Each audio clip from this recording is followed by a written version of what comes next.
Você sabia que Jesus não pode ter morrido em uma sexta-feira? Vamos analisar juntos a última semana de Yeshua, o último Pêssar de Yeshua antes da sua morte, né? Entender com profundidade esses textos. Isso vai ser importante porque você vai conseguir encaixar todo esse quebra-cabeça, vai conseguir entender todos os textos que aparentemente são contraditórios, né? Não se preocupa que eu não vou querer dizer que Yeshua, né, Jesus, teve que passar 72 horas, porque eu sei que existe a contagem da parte pelo todo, né? Mas a gente vai se aprofundar nessa questão do sinal do profeta, como a gente pode entender essa questão dos 3 dias e 3 noites narrados lá em Mateus 12:40, tá bom? A gente vai estudar um pouquinho também sobre os 2 sábados. Que 2 sábados é esse? O que é que significa? Por que os evangelistas falaram sobre esses sábados? Você conhecia que existe 2 sábados lá na semana da morte e ressurreição de Yeshua? Não é? Nós também precisamos estudar os elementos que são necessários estar neste jantar de Pêssar, né, de Páscoa, porque esses elementos vão nos dar pistas sobre o dia exato em que Yeshua morre. Tem também os calendários, né? A gente vai estudar um pouquinho sobre esses calendários, quantos calendários estão disponíveis ali no contexto histórico de Yeshua. As ofertas também, a gente vai estudar também um pouquinho sobre essas ofertas, sobre esses sacrifícios que são feitos na festa, que vão nos dar pista também para poder entender um pouquinho sobre essas diferenças entre os evangelhos sinóticos, chamados sinóticos, que são Mateus, Marcos e Lucas, e o evangelho de João. Vamos estudar também textos aparentemente contraditórios, textos que parecem que vão contradizer isso que a gente está dizendo, todo esse quebra-cabeça que a gente está conseguindo encaixar, a gente também vai estudar, tá? E a gente vai estudar tanto a parte histórica, que são os fatos, né, quanto as partes teológicas, as correntes teológicas sobre cada caso.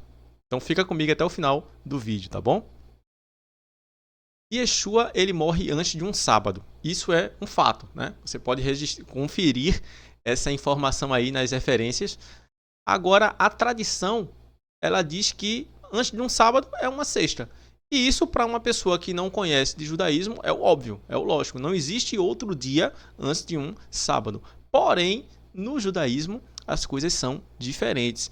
E no contexto histórico, né, a gente pode comprovar isso.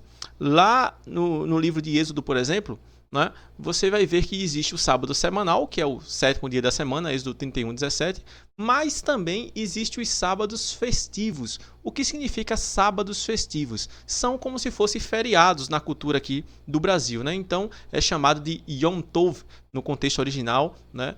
E a gente pode conferir esses sábados festivos, por exemplo, lá em Levítico 23:32, que é o dia da expiação, chamado em hebraico de Yom Kippur. Ele é um sábado, independente de qual dia da semana ele vai cair. Cada ano ele vai flutuando ali, né? Pode cair numa segunda, numa terça, numa quarta, mas independente do dia da semana, será considerado sempre um sábado, um Shabat, né? Nós temos o Shemitah, que é o que? É um ano sabático, o ano da terra, também vai ser chamado de sábado. Nós temos os dias de pães asmos, que em hebraico se chama Matzot. O primeiro dia de Matzot também é considerado um Shabat, um sábado, né? Nós temos a festa de Shavuot, que são as festas das semanas, ou Pentecoste, né? Esse dia também é considerado um sábado. O dia da trombeta é considerado um sábado. O dia das cabanas, as festas dos tabernáculos, Sukkot, também é considerado um sábado, né? E isso é fundamental para a gente conseguir entender aquela semana, né? Sábado, em hebraico, ele significa Shabat, né? Significa cessar, parar, interromper, né? Então, todos os dias da semana, na Bíblia, na cultura judaica, eles não têm nomes. Eles são primeiro dia, segundo dia, terceiro dia, quarto dia. O 7º dia ele recebe o nome por ser especial, por ter essa característica onde você vai cessar o trabalho, onde você vai parar, e por ser o dia santo da Bíblia, o dia santo do contexto judaico, né?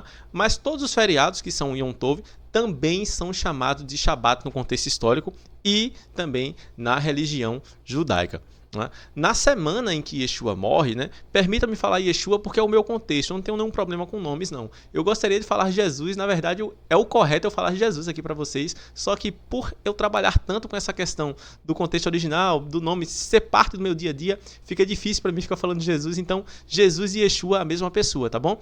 Na semana em que Yeshua morre, teve 2 sábados, né? 2 Shabbatot. Isso você pode comparar a narração de Marcos 16:1 com a mesma narração, só que feita por outra pessoa de Lucas 23, 54 e 56. Olha, esses sábados é possível você perceber quando os evangelistas vão falar das especiarias que as mulheres foram preparar, né? Então, Marcos, por exemplo, ele fala do primeiro sábado que aconteceu nessa semana. Ele fala que as mulheres compraram essas especiarias, né, e prepararam depois de um sábado. Você pode conferir aí na referência. Depois de um sábado, elas vão e compram e preparam. Já Lucas, ele fala do segundo sábado. Ele fala assim que elas compraram as especiarias e prepararam antes de um sábado, né? Elas prepararam antes de um sábado e descansaram segundo o mandamento. Então, você vê 2 textos narrando aparentemente o mesmo fato, só que de ângulos diferentes, e são textos que aparentemente são contraditórios. Mas quando você conhece o contexto original, quando você conhece Torá que eu falo é o Pentateuco, ali os 5 primeiros livros da Bíblia, a lei de Moisés, você conhece a cultura judaica, você vai conseguir entender que o primeiro dia de Matzot, ou seja, o primeiro dia de pães asmos, né, que é o da festa de Pessah, que é do jantar de Pessah, é considerado um sábado. Então, Yeshua morre antes de um Shabat festivo, ou seja, de um Yom Tov, de um feriado, né, o primeiro dia de Matzot. Mas será que esse feriado coincidiu em ser o mesmo sábado? Tanto o feriado, o Shabat feriado, né, quanto o Shabat semanal caíram no mesmo dia ou foram em dias diferentes? Olha, segundo os evangelistas aqui, foram em dias diferentes, porque 2 sábados aparecem, né, nessa semana. E eu montei uma tabelinha aqui para vocês, tá? E nessa tabelinha já vai dar para a gente perceber muita coisa. Se os evangelistas falam de 2 sábados, né, Lucas, por exemplo, fala que foi antes de um sábado. Se for antes do sábado semanal, só pode ser na sexta-feira, né? E Marcos fala que foi depois de um sábado. Então, para eu conciliar esses 2 textos, eu vou ter o dia de sexta-feira aqui como um dia incomum, né? Coloquei aqui embaixo para vocês o dia comum deles, desculpa, né? Então, depois de uma quinta-feira, é uma sexta, vamos imaginar que essa quinta seja o sábado festivo, né? Então, depois do sábado festivo, né, vai ser a sexta-feira, e antes do sábado semanal também vai ser a sexta-feira. Então, com essa tabela, a gente consegue entender perfeitamente os 2 evangelistas. Um está falando do Shabat festivo, o outro está falando do Shabat semanal. Você já tinha percebido esses 2 sábados aí na sua Bíblia? Comenta aqui embaixo se você já tinha percebido isso, ou se você acha que o que eu estou fazendo aqui é algum erro. Comenta aqui também a sua opinião, né? Agora a gente vai poder falar dessa questão do sinal do profeta Jonas. Como é que a gente vai poder contar, né? Eu falei para vocês no início do vídeo que não precisa necessariamente ser 72 horas. Como é que os judeus contam isso, né? Como seria essa questão da contagem judaica do tempo, né? No sinal do profeta Jonas, Yeshua fala que é o único sinal dado para aquela geração, né? Mateus 12, 39 e 40. Aí ele fala que é 3 dias e 3 noites que o Filho do Homem passará no coração da terra, assim como o profeta passou 3 dias e 3 noites no ventre do grande peixe, né? Na cultura judaica existe uma coisa chamada a parte de um dia conta como um dia completo, né? Então, não precisa ser necessariamente 72 horas. Apenas uma parte desse dia pode contar como um dia completo. Porém, como o Messias falou que seria 3 dias e 3 noites, é necessário haver pelo menos uma parte de um dia para contar como um dia e uma parte da noite para contar como uma noite. Se ele tivesse falado apenas 3 dias, então qualquer parte do dia já contaria como um dia inteiro.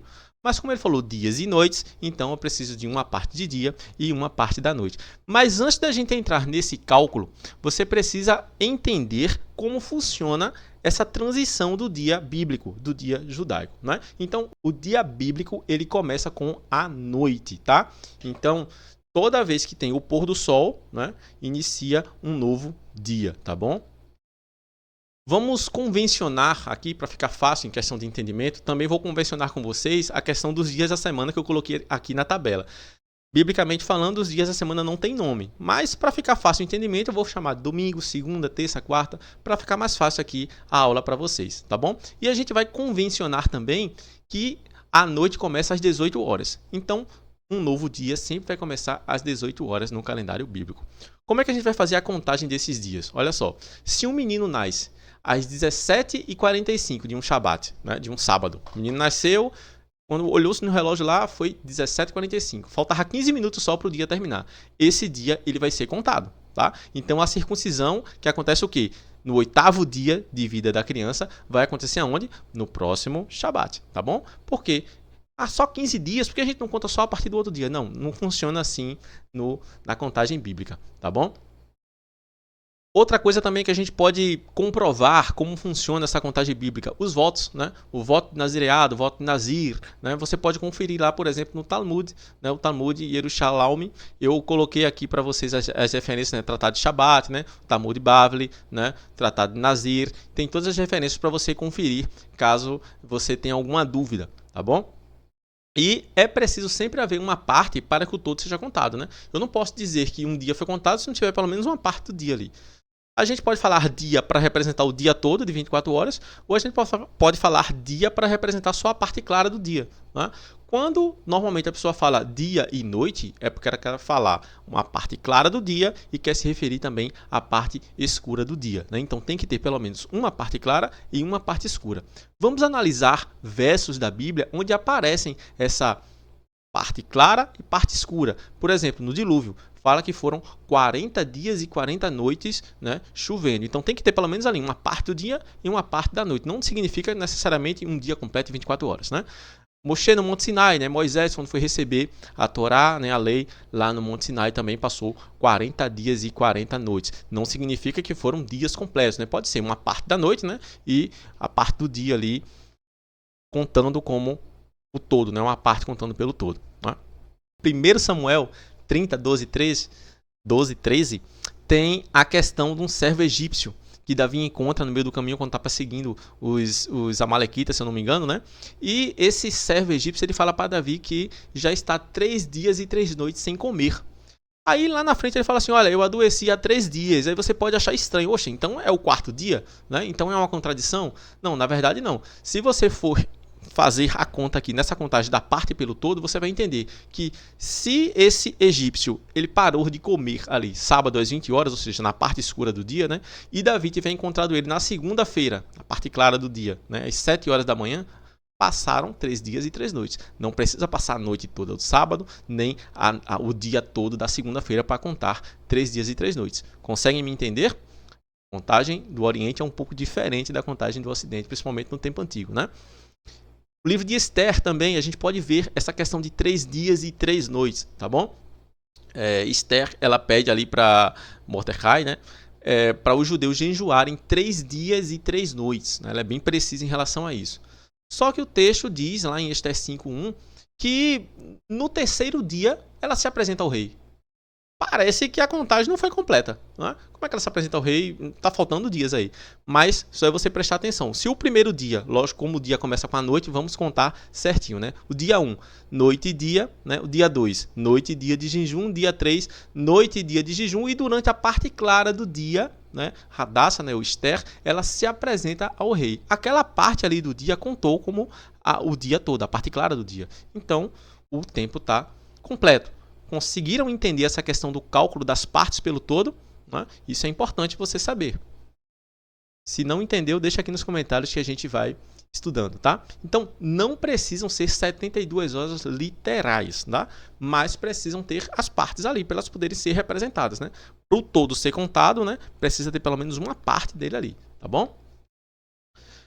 E Yeshua falou que ele passaria 3 dias e 3 noites no túmulo ou no coração da terra. Então, tem que ter 3 partes de dias e 3 partes de noites. Não necessariamente precisam ser as noites completas. Ah, mas se for a noite completa, pode ser também, mas não é obrigado a ser. A gente, para entender direitinho essa questão da última semana de Yeshua, a gente precisa estudar também sobre os essênios. E que pista a gente tem sobre os essênios no texto?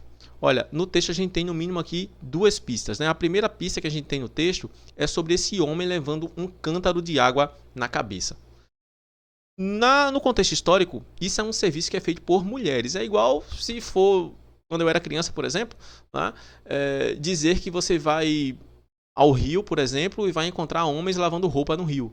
Não é comum, né? Normalmente, o que é o comum aqui no meu estado, no meu contexto, é mulheres lavar roupa no rio e não homens. Então, nesse mesmo contexto histórico, acontecia lá nos dias de Yeshua. Não era comum um homem estar carregando cântaro de água na cabeça. Se isso aconteceu, é porque na comunidade desse homem não existia mulheres. Só existiam homens, então os homens tinham que fazer o serviço das mulheres. Não é? Então, é muito provável que esse homem era um essênio. Era um sinal bem forte ali.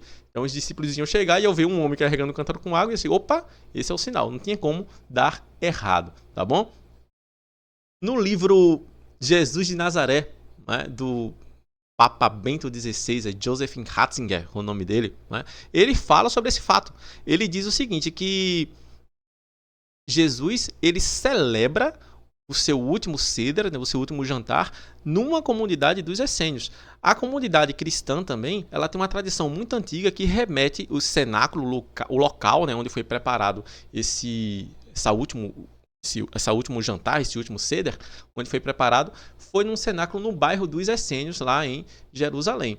Né? E outro detalhe no texto que dá para a gente provar que aquilo ali é um indício forte dos Essênios, né? Não dá para provar com 100% de certeza, mas é um forte indício que aquilo ali foi um evento que ocorreu no bairro dos Essênios, pelos elementos que tem ali no jantar. Você percebe que no jantar de Yeshua, né, no jantar de Jesus, não existe cordeiro? Isso é um ponto importante para você perceber. Né? Yeshua ele pega ali o pão, né, e diz que aquele pão representa o seu corpo, ou, como diz a tradição católica, aquele pão é o corpo dele. Né? Só que o pão não é a parte mais importante da festa. Qual é a parte mais importante da festa? A parte mais importante da festa de Pêssar, da festa de Páscoa, é o cordeiro. Porém, os essênios eles criaram uma tradição de substituir o cordeiro pelo pão asmo, pelo matzá. Né? Por que os essênios criaram essa tradição, gente? Porque os essênios acreditavam que o templo de Jerusalém estava corrompido por causa das alianças políticas entre os saduceus, que ocupavam o sacerdócio, e o Império Romano. Então eles se afastaram do templo de Jerusalém. Porém, gente, para poder fazer o sacrifício de Pêssar, para você poder comer o cordeiro, você antes tinha que levar esse cordeiro até o templo de Jerusalém, para ele ser oferecido, para ele ser morto por um sacerdote, e após isso você consagrava o cordeiro ao Eterno e levava o cordeiro para a sua casa e preparava a refeição do Pêssar. Como os essênios não iam para o templo porque julgavam que o templo estava corrompido, eles criaram uma tradição onde substituíram o Pêssar, o cordeiro. Pêssar, quando eu falo, é o cordeiro de Páscoa, né? Páscoa é o cordeiro, Pêssar. Né? Eles substituíram esse cordeiro de Pêssar pelo Afkoman, que é o quê? Que é o pão asmo. Ah, mas isso era válido? Isso é permitido dentro da cultura judaica, dentro do contexto histórico? Olha, isso é tão válido, tão permitido que todas as vezes que os judeus estão na diáspora, ou seja, estão fora da terra de Israel, não podem, né, sacrificar porque o templo está destruído, como agora, por exemplo. Né? Desde o ano 70 desta era até agora, nós não temos templo. Então, como é que a gente faz os sacrifícios? Não fazemos. Então, para aquele sacrifício ser lembrado, né, a gente cria algumas tradições. E uma das tradições do Pêssar é o Afkoman. Então, todos os judeus, em todos os lugares do mundo, usam esse pão asmo como símbolo do cordeiro. Isso é história, isso é fato histórico, tá bom? E os essênios, eles faziam isso. Então, todos os judeus de hoje que herdaram essa cultura dos fariseus, né, também abraçaram essa parte dos essênios. Eu gravei um vídeo anterior sobre essa questão das duas alianças e eu falei um pouquinho sobre essa questão dos essênios, dos fariseus. Você pode clicar aqui no canal e assistir, tá bom? Outro indício forte também de que aquele pão simbolizava o Pêssar, simbolizava o cordeiro, é que Paulo, né, Saulo de Tarso, ele fala lá que Yeshua é o nosso Pêssar, ou seja, é o nosso cordeiro. Mas como é que ele é o cordeiro se ele disse que aquele pão era o corpo dele? Não é? Então, aquele pão simbolizava o cordeiro, segundo a tradição dos essênios. E Por que isso é importante? Porque é importante a gente saber que Yeshua estava num bairro essênio, estava comemorando o último Seder dele, o último jantar num bairro essênio. Por que isso é importante para a gente? É importante porque a gente vai entender a questão dos calendários, a diferença dos calendários. Lembra que eu falei para vocês que os essênios, eles se apartaram do Templo de Jerusalém por acreditar que esse templo estava corrompido, então eles criaram também um calendário próprio, né? O calendário dos essênios tinha exatamente 364 dias, então eram 52 semanas exatas. O que isso quer dizer? Isso quer dizer que todas as datas caíam num dia fixo na semana. Então, o dia 1º do primeiro mês sempre ia cair no mesmo dia da semana. Se eu não me engano, sempre cairia numa quarta-feira. Então, o dia 15 de Nissan, quando eu fui olhar lá no calendário, você pode pesquisar aí na internet e ver também como funciona esse calendário dos essênios. O dia 15 de Nissan, que é o primeiro dia de Matzot, que é o dia de fazer o jantar, ele sempre ocorria numa quarta-feira. Independente de que ano acontecesse, porque o ano era fixo. Então, isso é muito importante para a gente saber também o marco exato ali onde Yeshua celebrou o seu Seder, quando foi que ele foi morto, né? E isso também vai nos ajudar a entender essa diferença entre dois calendários, porque às vezes um evangelista cita um calendário, outro evangelista cita outro calendário, tá bom? Então, Yeshua celebra seu Seder um dia antes do calendário do templo, junto com os essênios. Por que ele ia fazer isso, né? O Joseph Ratzinger, ele concorda que Yeshua fez isso porque no dia de celebrar o jantar ele estaria morto. Então ele preferiu fazer um dia antes para poder estar ali junto com os seus discípulos. Não só o Ratzinger fala sobre isso, mas vários outros cristãos também concordam com isso. Porém, existem teorias diferentes. Existem teorias que dizem o seguinte: não, Yeshua celebrou no calendário do templo. E a gente vai abordar um pouquinho também essas linhas teológicas diferentes. Tá? Então, o Seder se come no início do dia 15. Isso você pode comparar na Torá, tá bom? Êxodo 12, 18 e vários outros versos indicam que o Seder deve ser comido na noite do dia 15, ou seja, no início do dia 15. Ele é sacrificado no final do dia 14, e de noite, assim que começa o dia 15, ele é comido. Então, baseado nisso, se o calendário dos essênios tem sempre a data fixa, o dia 15, vai ser sempre numa quarta-feira, então a gente tem a data exata onde Yeshua celebra o seu Seder, que é numa quarta-feira. E se ele celebra numa quarta-feira, pela narração dos evangelistas, a gente sabe que ele é preso naquele mesmo dia, de noite, no Getsemane, lá no jardim do Getsemane, ele é preso. Nesse mesmo dia de manhã, ele é julgado. Lembra que a transição do dia é ao pôr do sol. Então, deu meia-noite, mas ainda é o mesmo dia, tá bom? Então, a quarta-feira começou às 18 horas, Terça-feira, 18 horas, já começou a quarta. Aí Yeshua celebra seu jantar, vai lá no Getsemane orar, é traído, é preso, é julgado pelos judeus, depois é encaminhado para Pilatos, já começa a amanhecer o dia, recebe ali os açoites, o dia vai acontecendo, vai caminhando. E na tardezinha desse dia ali, na hora 9ª, se eu não me engano, ele morre, Então, ele morre nesse mesmo dia que ele celebrou o seu último Seder. Então, olha aqui a tabelinha que eu fiz para vocês.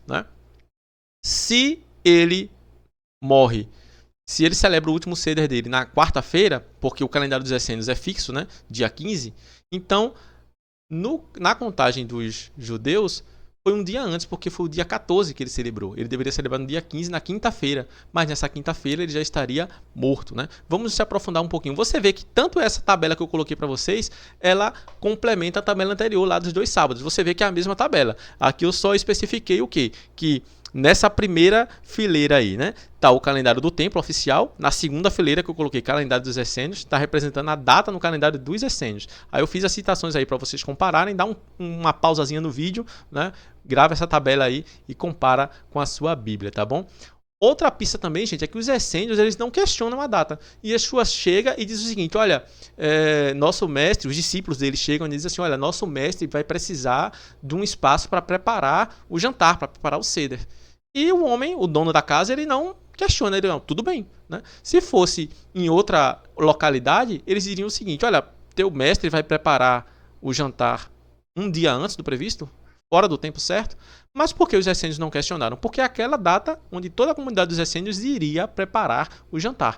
Então, não tinha problema nenhum, Você pode ver que Yeshua, ele celebra um dia antes do calendário oficial do templo, né? Porque quando Yeshua estava preso, nesse mesmo dia que ele celebrou o Seder dele, durante a manhã, quando ele foi levado para os romanos, para ser julgado pelos romanos, né? Porque só os romanos poderiam condenar à morte. Então, quando eles estavam sendo julgados pelos romanos, os judeus não queriam se contaminar para poder comer o Pêssar, para poder comer o cordeiro que seria servido na noite do dia 15. Ou seja, mas Yeshua já tinha comido o cordeiro, entre aspas, né? Porque na verdade ele comeu o pão que representa o cordeiro, né? Então observe aí essa citação de João 18, 28.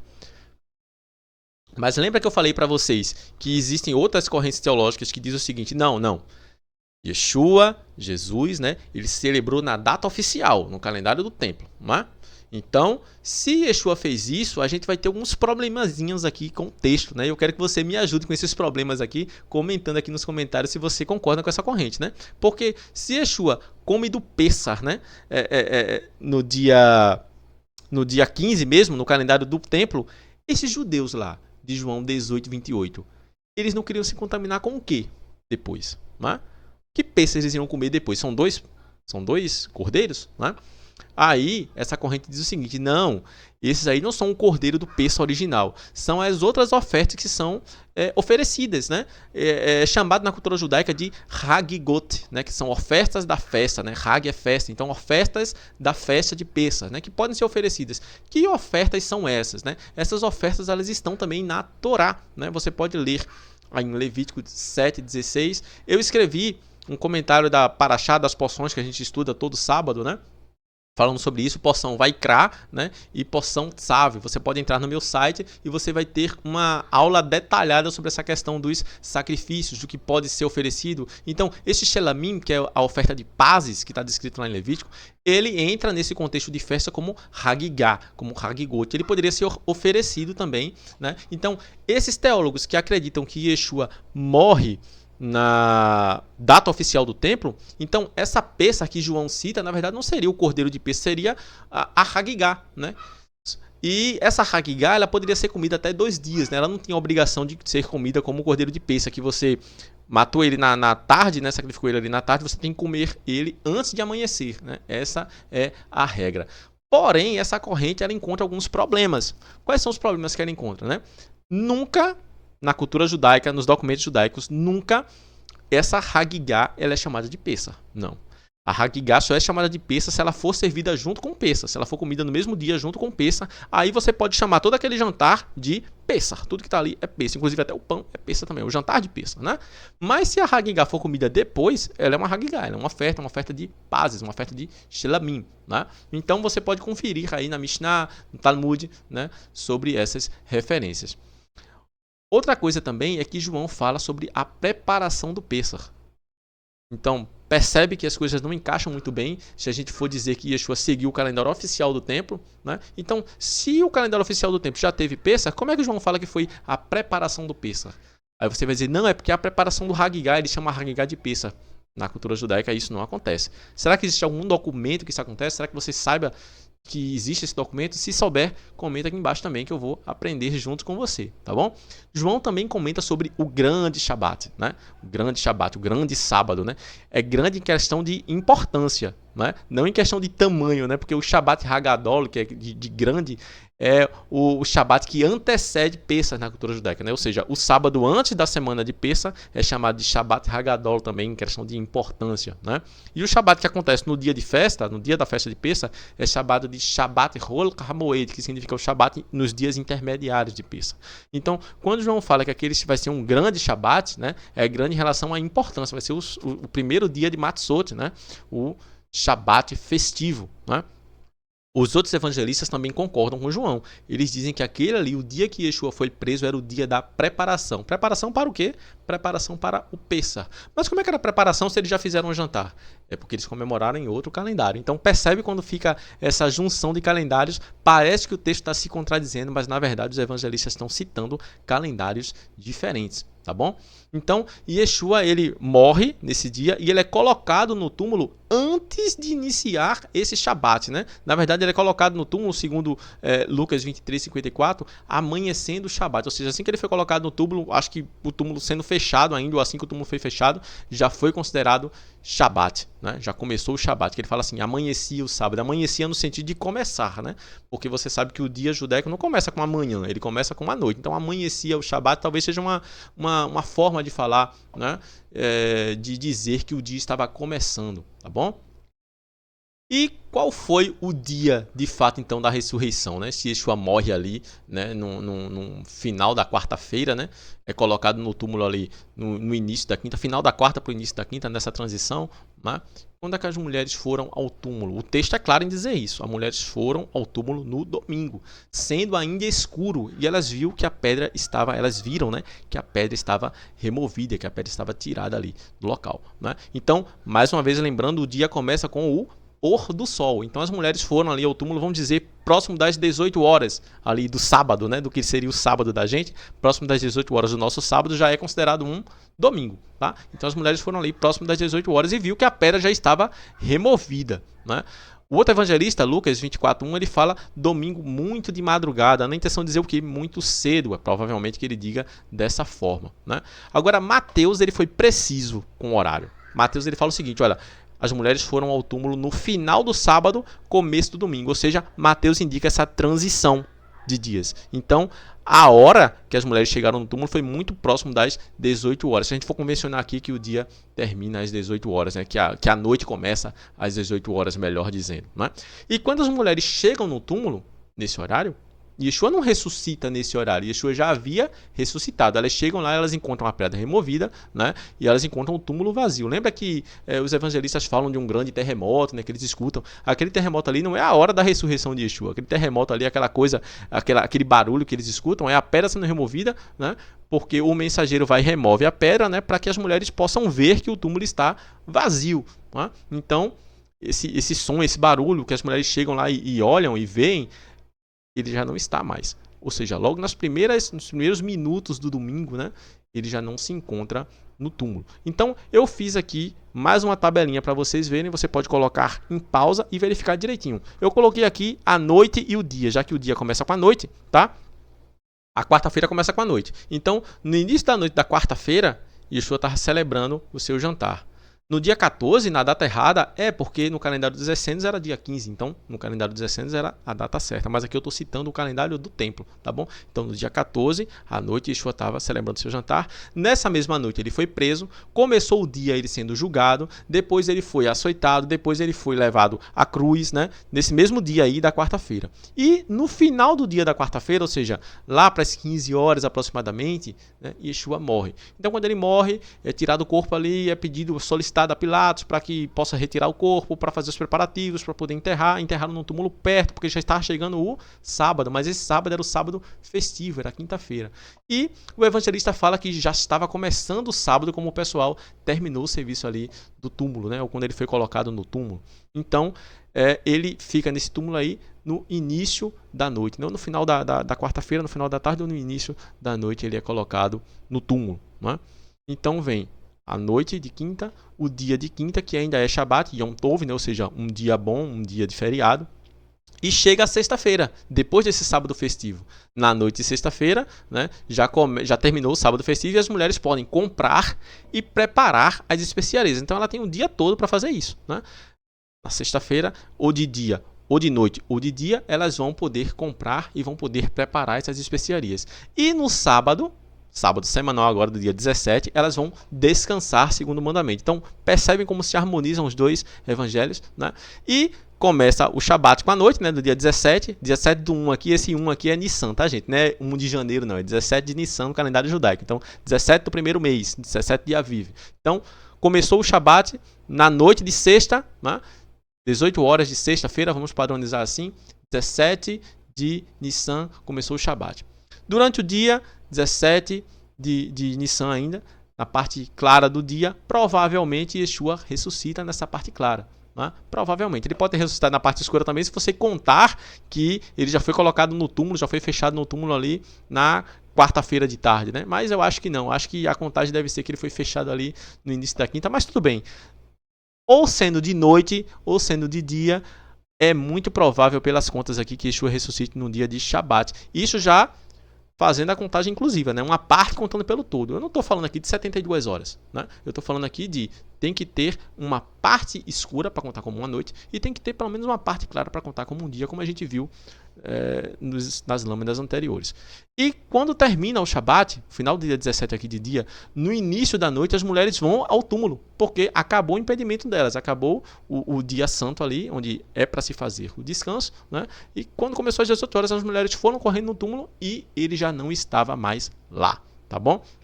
Aí você pode pensar, tá, e agora? É o domingo. Então acabou o domingo. O domingo Yeshua não ressuscitou, então o domingo não é o dia do Senhor, então não existe domingo da Bíblia. Não é bem assim, né? O domingo ele existe, né?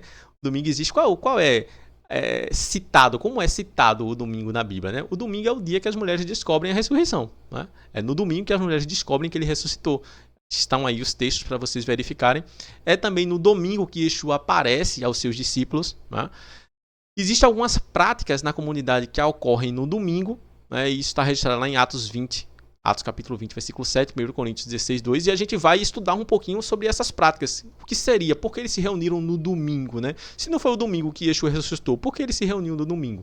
A gente vai tentar explicar isso dentro do contexto original. E tem também lá em Apocalipse 1:10 que a tradição cristã diz que foi num domingo, mas o texto em si mesmo, ele não fala que foi no domingo, ele fala assim que foi no dia do Senhor que Yohanan, né, que João teve aquela visão.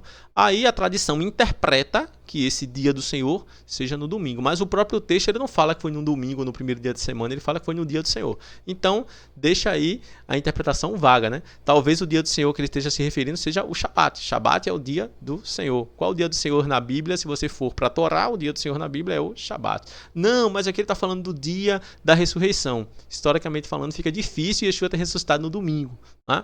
Mas vamos analisar agora esse capítulo de Atos 27. Né? O que quer dizer isso aí? Capítulo 20, versículo 7. Né? No primeiro dia da semana, ou seja, no domingo, ajuntando-se os discípulos para o partir do pão, Paulo, né, o Saulo de Tarso, que havia de partir no dia seguinte, falava com eles. E prolongou a prática até a meia-noite. A gente precisa mais uma vez ter na nossa mente onde é a transição dos dias. Lembra que o dia começa aproximadamente às 18 horas, ou seja, o dia começa com a noite. Né? Então, Saulo começou às 18 horas, né, no final do Shabat, para o começo do domingo, e começou ali a ensinar, a fazer sua prédica, e essa prédica se estendeu até a meia-noite. Então não era no domingo, como são acostumados a acontecer os cultos cristãos, que são às 7 horas da noite, na igreja protestante, por exemplo, ou na missa, às 18 horas, não sei. Né? Então não era o domingo de noite, era o domingo judaico, que é final do Shabat, começo do domingo. E o que é que os judeus fazem? O que é que os judeus costumam fazer nessa transição? O Havdalah, a cerimônia de Havdalah. O que é Havdalah? Separação. Os judeus se reúnem, todos os judeus de todos os lugares do mundo que são praticantes, né, eles se reúnem no final do Shabat para santificar o dia de sábado. Então eles se reúnem no final do Shabat para o começo do domingo para santificar o dia de Shabat. Isso é uma cerimônia judaica. Todo judeu faz isso, né? Inclusive as sinagogas que têm Jesus como Messias, né, que são discípulos de Yeshua, eles na cerimônia de Havdalah eles colocam esse verso, porque provavelmente, né, Saulo de Tarso estava comemorando ali, fazendo a cerimônia de Havdalah, até porque o próprio texto de Atos dos Apóstolos falam que eles iam à sinagoga nos sábados, né, que eles iam ao templo. Então não tem indicativo textual de que eles faziam um serviço no domingo que fosse separado do judaísmo, né? Mas o judaísmo também faz esse serviço no domingo, né? Também tem aqui o texto de 1 Coríntios 16, 2, né, onde Saulo fala o seguinte: ó, no primeiro dia da semana, cada um de vocês põe à parte o que puder ajuntar, conforme sua propriedade, prosperidade, né, para que não façam as coletas quando eu chegar. Observem que Saulo pede para eles fazerem essa separação fora do Shabat. Ou seja, por quê? Porque teve o Shabat, terminou o Shabat, teve ali o Havdalah, né, terminou a cerimônia do Havdalah, aí sim pode mexer com dinheiro, pode mexer com as coisas, porque não pode fazer isso no dia de serviço, no dia santo, né? Então é muito provável que esse domingo aqui seja no mesmo horário que ele falou lá em Atos capítulo 20, versículo 7, ou seja, após a cerimônia de Havdalah. Agora vamos entrar na parte difícil do vídeo, as possíveis contradições, né? Por quê? Porque Mateus 26, 17, né, e os outros evangelhos sinóticos falam que Yeshua foi celebrar o seu Seder no primeiro dia de Matzot, ou seja, no primeiro dia de Asmos. Mas espera aí, Nel, você não falou que eles iriam fazer essa celebração, né, um dia antes do calendário oficial do templo? Sim, mas aqui os discípulos estão contando com o calendário dos essênios. Então, Para o calendário dos essênios, aquele ali era o primeiro dia de Matsoti. Lembra que eu falei que era o dia 14 para o dia 15 já, no calendário dos essênios, que estava um dia na frente naquele ano ali, estava uma data na frente do calendário do templo, né? E, na verdade, o dia de sacrificar o Pêssah, a gente já tem que entender que isso aqui é uma expressão idiomática, né? Porque o dia de sacrificar o Pêssah não é o primeiro dia de Matsoti, é o 14º dia, ou seja, o primeiro dia de Matsoti é o 15º dia. Então, o texto aqui já não é literal, né? Quando ele fala primeiro dia de Matsoti, ele está englobando toda a festa, que pega desde o 14º dia até o 21º dia. Então já é uma expressão idiomática. A gente não pode interpretar esse texto aqui de forma literal. Mas é um texto que, se a gente for interpretar de forma literal, vai contradizer tudo que eu falei aqui, né? Inclusive vai contradizer ele mesmo, porque o primeiro dia de Matsoti não é o dia que se sacrifica o cordeiro, tá bom? Aí eu até comentei com vocês aqui embaixo, né? Se os sinóticos, né, os evangelhos sinóticos, que são Mateus, Marcos e Lucas, né, se eles relatarem o calendário do templo, teremos vários problemas com o evangelho de João. Vai entrar uma contradição terrível. Mas se a gente entender que os evangelhos sinóticos estão citando o calendário dos essênios, a data dos essênios, aí vai harmonizar tanto os evangelhos sinóticos quanto o evangelho de João, né? O primeiro erro, se a gente for considerar que os evangelhos sinóticos estão citando o calendário oficial do templo, né? O primeiro erro é o dia da preparação, né? Porque não pode ser dia de preparação 15 de Nissan. Se eles estão em 15 de Nissan, porque Yeshua celebra seu Seder, né, no dia 15, né, pelo calendário dos essênios. Mas se a gente for dizer que é o calendário oficial do templo, né, a gente vai dizer que o dia 15 de Nissan é o dia de preparação. Preparação de quê? Né? Preparação para o dia 16? Preparação, não existe essa preparação, né? Segundo erro, 15 de Nissan é um Shabat festivo, né? Não pode haver julgamentos pelo Sinédrio nessa data, né? Ninguém pode julgar ninguém nessa data, é um Shabat, né? As pessoas estão num dia santo ali sem poder fazer trabalho, né? Então, é um segundo erro aí, tanto pela Halahá, quanto pelo Talmud, quanto pelo contexto histórico, né? Tanto pela Bíblia, não pode haver julgamentos nesse dia, né? O terceiro erro é que João vai chamar o Hagigá de Pêssah no dia 16 de Nissan. Também não pode acontecer, né? Outra coisa que a gente pode ver também, um texto que aparentemente é contraditório, é Marcos 16:9. Né? Marcos 16:9 falam duas coisas que vão complicar a nossa vida, né? Primeira coisa que Marcos 16:9 fala de forma clara e de forma literal. Ele fala que, e Jesus, vírgula, tendo ressuscitado na manhã do primeiro dia da semana, vírgula, apareceu primeiramente a Maria Madalena, vírgula, da qual tinha expulsado 7 demônios. Esse texto aqui está contradizendo tudo que a gente falou até agora, né? Primeiro porque os evangelistas falaram que as mulheres foram o quê? Final do sábado, começo do domingo. Mateus foi preciso nisso. Como é que aqui a gente lê que foi domingo de manhã que ele ressuscitou? Né? Então a gente precisa interpretar esse texto aqui. Qual possibilidade a gente pode interpretar? As vírgulas, elas são interpretação, tá? No texto original não se tem vírgulas. Então, todas as vírgulas que você vê no texto aí é interpretação dos tradutores, né? Então, se a gente colocasse essas vírgulas de uma forma diferente, né? Se a gente colocasse o seguinte: e Yeshua tendo ressuscitado, vírgula, na manhã do primeiro dia da semana apareceu primeiramente a Maria Madalena, vírgula, da qual tinha expulsado 7 demônios.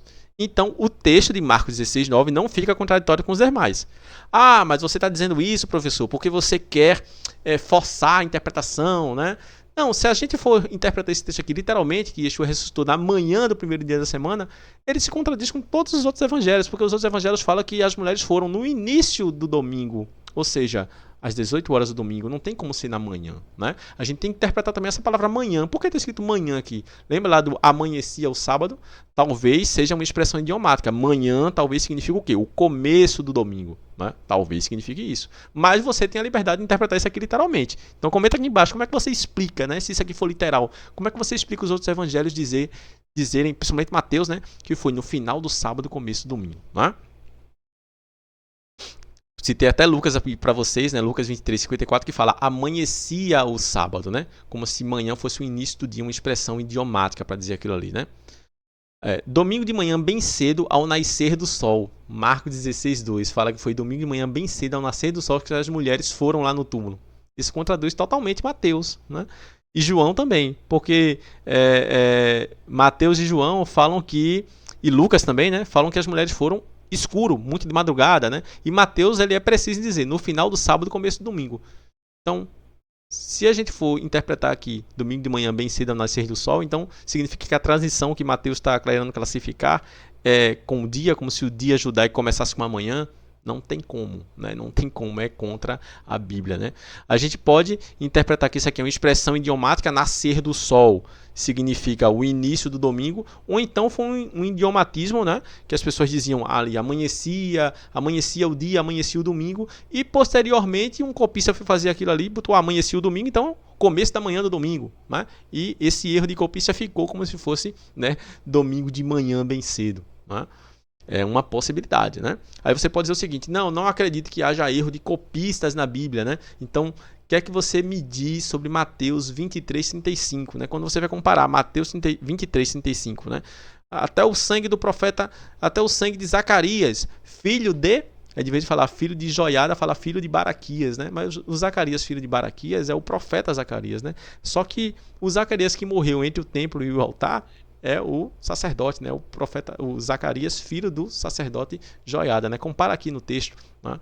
E veja que houve um erro, provavelmente um erro de copista aí. Se você acredita que não, comenta aqui para eu saber qual é a sua opinião. Outro texto complicado dessas contradições é esse terceiro dia aí de Lucas 24:21. Os discípulos no caminho de Emaús, eles comentam, né? Olha, já é o terceiro dia. Como assim o terceiro dia? Se ele morre numa quarta, né, é enterrado numa quinta, como é que eles podem falar terceiro dia? Será que isso também é uma expressão idiomática? Ou será que eles erraram nas contas? Os discípulos podem ter errado na conta. E o evangelista registrou exatamente o que eles falaram, né? Não significa que a contagem deles estavam correta, né? Ou talvez esses discípulos no caminho de Emaús estavam com outra referência. Será que eles contaram como referência quando terminou o Shabat festivo, né? Será que eles contaram como referência quando as mulheres foram preparar as especiarias, ou quando foram postos guardas no túmulo, né? Quando o túmulo foi selado? Não dá muito para saber.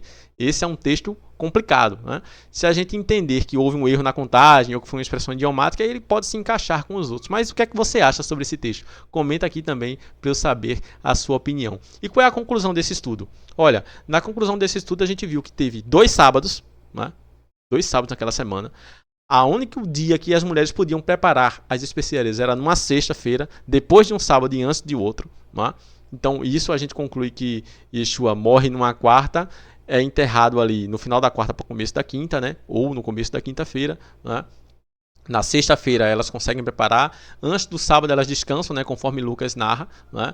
E quando termina esse sábado elas vão no túmulo e Yeshua já não está mais no túmulo, né? A gente também viu o cálculo, né, dessas partes pelo todo. Uma parte ela pode representar o todo, mas ela tem que estar presente, né? Então eu não posso falar 3 dias e 3 noites e contar só as partes claras do dia. Não posso, tem que contar as noites também. Se fosse assim, era melhor Yeshua falar: olha, 3 dias no coração da terra, 3 dias apenas. Então 3 dias pode ser qualquer parte do dia, mas como ele falou dias e noites, tem que ser contado tanto uma parte do dia quanto uma parte da noite. Não necessariamente precisa conter 72 horas, um dia completo, ali 24 horas cada dia, tá bom? A gente viu também sobre essa questão dos essênios, essa pista que a gente teve no texto, tanto o homem com um cântaro de água na cabeça, quanto essa questão da data errada, né? Da data aparentemente errada com o calendário do templo, né? Isso encaixa com o calendário dos essênios, né? A gente viu também a narração de João, do capítulo 13 até o capítulo 19, João falando, narrando esses dias, contando que era o dia da preparação. A gente viu o que diz a Halachá, a gente viu o que diz o Talmud, o que diz sobre o Yom Tov, né? Sobre o sábado festivo, sobre o feriado, né? A gente viu que as mulheres foram ao túmulo no final do sábado, começo do domingo, né? Então Mateus 28, ele marca exatamente essa transição dos dias, para dizer que foi exatamente na transição dos dias, né? A gente tem o sinal do profeta, né?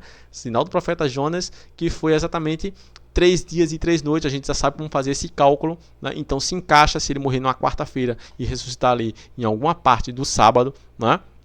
Então a gente tem que partir da parte clara, da parte fácil do texto, né, para explicar as partes difíceis, as partes obscuras, né? No judaísmo a gente costuma dizer que a gente sai do pshat, né, sai do literal, para chegar no sod, para chegar no escondido, no segredo. A gente nunca parte do segredo pro claro, a gente parte do claro pro segredo, né? Mas a gente tem a dificuldade ali, que na minha opinião é a maior dificuldade, que é do caminho de Emaús. Como é que os discípulos falam: ah, já é o terceiro dia, né? Tá aí a tabelinha para vocês colocar em pausa mais uma vez, né, e conferir. Eu coloquei aqui Yeshua Hai, né? Yeshua vive, né? Yeshua ressuscita no sábado, né? Provavelmente na parte clara do dia, se a gente for contar que ele foi selado, o túmulo ali foi fechado na quinta-feira, né, no Yom Tov.